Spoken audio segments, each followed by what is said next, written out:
Hey guys, welcome back to my channel. 我是陪你潇洒走一回的顾方Diana。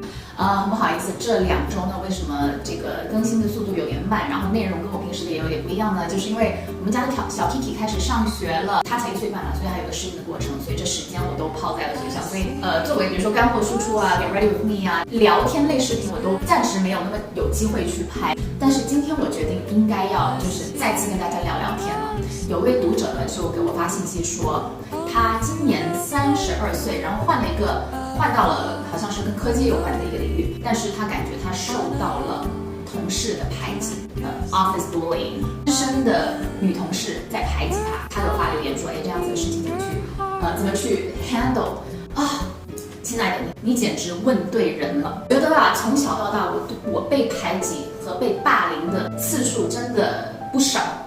基本上我每换一个环境，每到一个新的地方，我都会受到排挤。我相信很多女孩子在这个成长过程中被欺负、被排挤、被霸凌的 experience 都太多了。每当我们经历这些的时候，那种内心的感受真的是非常非常难受。我们人类作为群体动物，要被群体接受，这个是我们每个人都特别期待的。所以当你受到排挤的时候，你是从内心最深处是受到了伤害，所以真的是很难受的一件事情。中2的时候，第一次受到班里的排挤啊，那个时候是，作为一个乖乖女，平时上课那么用心，第一次感觉到我每天起床我就是不想上学，因为我不想面对当时的朋友。当时读的学校是 Raffles Girls School， 在新加坡，很好的一间学校。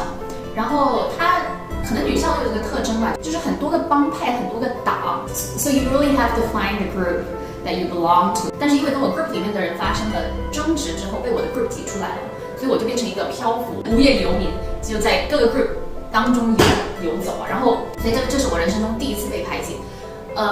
当时是怎么缓解呢？就是也是时间的清洗吧。过了大概6个月之后，可能本来的那个 group 也忘了之前为什么在生气，然后新的 group 也开始接受了我这个人的存在。所以那场小小的校园风波也就这样子过了。我现在也不太记得当时是怎么缓解，但是我只是很记得当时那个内心那种刺痛，就是每分每秒，你觉得自己都无地可容的那种感觉，真的是非常非常不好。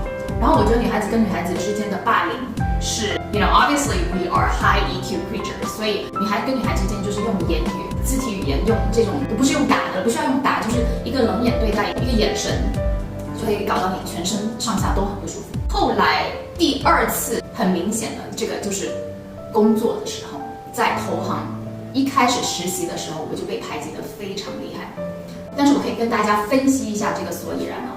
作为一个大学3年级去投行实习，当时的我非常不会收敛。我可以说我原本的性格，我每到一个地方就是非常的 polarizing， 非常的2极化，一定会有人很喜欢我，也一定会有人很讨厌我。这个性格到现在其实已经被磨得圆滑了非常多，但是在20岁出头的时候简直是不能再明显的，就是锋芒毕露，而且我完全不会掩饰。所以我想要把被排挤分成2个部分，一个是说我们自己自身的原因，是不是的确有我们自己要反思要考量的。第2就是别人为什么要那样子做。我先说别人为什么每到了一个新的地方，往往老人都会排挤新人？最明显的就是你威胁到他，那威胁有很多种啊，有一些工作能力威胁到他，你的气场威胁到他，然后跟工作无关的，那是通常比较女性化的女生都会威胁到别的女孩子。我完全不算是一个女性化的女孩子，你看这种长头发什么都是一个掩饰。其实我内心从小就是一个 tomboy，OK， 我曾经也剪过那个叫什么寸头啊，就是很短的头发，我是一个 tomboy， 所以我威胁人家通常不是因为我很女性化，通常是因为我太显摆。希望大家不要说我凡尔赛，我是很真心的跟大家分析一下我自己的长处，还有我的弱点。OK， 我的长处 I'm very outspoken， 所以我的人格魅力还是挺强的。所以在人家没有受到我的威胁的情况下，其实通常还是挺容易交朋友。所以呢，我到投行的时候就很快发现，我的 senior 还有我的 managing directors， 我的 MD 通常都很喜欢我。说实话，我不应该在别人面前表现出我跟 seniors， 我跟 MD 有多熟。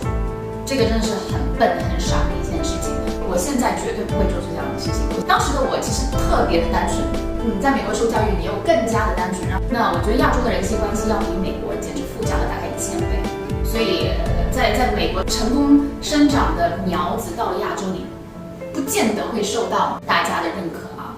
这说了半天就说到我自己了。他说先说别人，就是说别人的确是看到我身上对他们的威胁，但是反思我自己有没有做错，有，我绝对有做错。在任何一个 organization 里面，你要很好的去判断说你在什么时候可以秀你的才能，什么时候 you should just shut up and be invisible， 这个太重要了。meeting 发言的也是你，给意见的也是你。OK， 下班之后去卡拉 OK 唱歌的还是你，去 clubbing 跳舞的还是你，你他妈让人家怎么活呢？觉得我的性格可能真的是不太适合在大公司里面混啊，因为这些所有的所谓的兴趣才能其实都要掩藏得更深吧，所以我觉得做自媒体很好，我爱秀什么我就秀什么，我的才能秀出来，大家能欣赏就欣赏吧，不喜欢就跳过，对不对？但是在大公司里面你也是不能够那么做。然后第3次又是很明显的被排挤呢，就是我在硅谷参加一个创业公司的时候，当时我在这家公司呢是最年轻的一个女孩子，这女孩呢都是大概 late 20s early 30s， 然后呢我又是特别 friendly， 这个就回到说这是女性对女性之间的一个排挤，那这个跟工作能力完全不太有关系吧，因为我觉得别人的工作能力也很强，我的工作能力还 OK， 我还在学习过程，所以我在工作能力上并没有的威胁到别人，但是在我比人家年轻这方面的确让很多人不爽。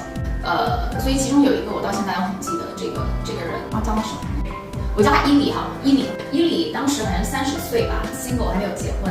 我觉得他跟一般人处的都挺好的，但是你知道吗？就是给你一个 cold shoulder， 就是一群人那么说话，他会给每一个人眼神接触，除了我，这就很明显就是排挤嘛。这还有什么？其实到现在为止，我们没有正面的冲突过。这个女孩子啊，看到了之后就说：“哇，你是怎么得罪她了？她真的很讨厌你。” Yeah, girls can recognize that, right? You know what I'm talking about. 这个是直男啊，别的那些理工男看了，他们就说没有啊，伊里人很好呀。他当时在公司里面其实也算是一个比较重要的一个人物，所以我经常还是会跟他有 interaction。这个矛盾其实一直都没有被解决，直到我离开公司了，慢慢把这个人给淡忘了。但是我想要总结一下，就是这3次啊，就是中学第1次工作，然后第1次加入创业公司，这3次被排挤，我的确有我自己需要进步的地方。这个进步呢，跟我做的事情好与坏、对与错，其实并没有很大的关系。这只是说我的 EQ， 还有跟人与人的交往里面有很多我需要学习，什么时候该 shut up，shut the fuck up， 什么时候不要那么引人注目，就不要那么引人注目。OK， 你跟上司关系很好，你也不要被别的同事看到。你会唱歌，你会跳舞，你平时很 sexy。给我收起来。上班的时候，你在别的女同事面前，最好是一个中性、温柔、好说话的人。哎呀，听起来我好像已经放弃了我自己的很多初衷了。现在35岁的我和25岁的我已经是形成了天渊之别了。就是我的脾气也不好，我性格也倔强，很有我们家所谓的艺术家性格。就是我妈也是急性子啊，完美主义，对身边的人要求也是非常高，对自己的要求也是非常高。但是如果你现在认识我，你可能完全不会感受到我对你会有那种要求，那是因为我已经受了3次很严重的伤害了。每受到1次严重的伤害，我就总结告诉我自己说，这些东西不要再犯。所以呢，每次换公司，每次换一个新的 environment， 其实是给你自己一个重新开始、重新刷牌的一个机会。我妈每次跟我说这个故事啊，就是说她小时候是一个，她在鼓浪屿长大，她是鼓浪屿当时很出名的一个 tomboy， 他们家就是医生老师的家庭，生了3个女儿，2个都很温柔、很漂亮，然后另外一个就是很捣蛋。但是呢，后来她下乡到了龙岩的时候呢，她就洗心革面，我要把我的臭名给改一改。结果她就是180度的一个转变，就是变成了一个好好读书、天天向上的一个3好学生。OK， 然后魅力很强大的一位女大姐大。遇到了霸凌，你应该怎么做？第一，当你可以静下心来的时候，反省一下自己是不是的确有一些东西做了是让别人不舒服的。任何动物受到威胁的时候，他们的第一反应肯定是攻击。OK， 下一次再换工作的机会，或者有个重新洗牌的机会的时候，反省一下，尽量不要让别人第一印象中对你那么的有敌意，收敛再收敛。这个是我给在中国工作的小伙伴的一些 advice， 这个在外国可能不太一样啊，这个外国会有另外的总结。如果你们想听的话，也告诉我一下。在被排挤的时候，你跟他们的关系有没有办法修复？我觉得是有，但是你必须沉浸一阵子，就是比如说有2-3个月的时间，可能都 stay under the radar， 非常的低调到人家忘记你的存在。然后当你再浮现的时候，你要给人家焕然一新的一个感觉。OK， 我今天给的2个 advice 好像都是有点委曲求全呢，对不对？好像是要改变自己去迎合大家。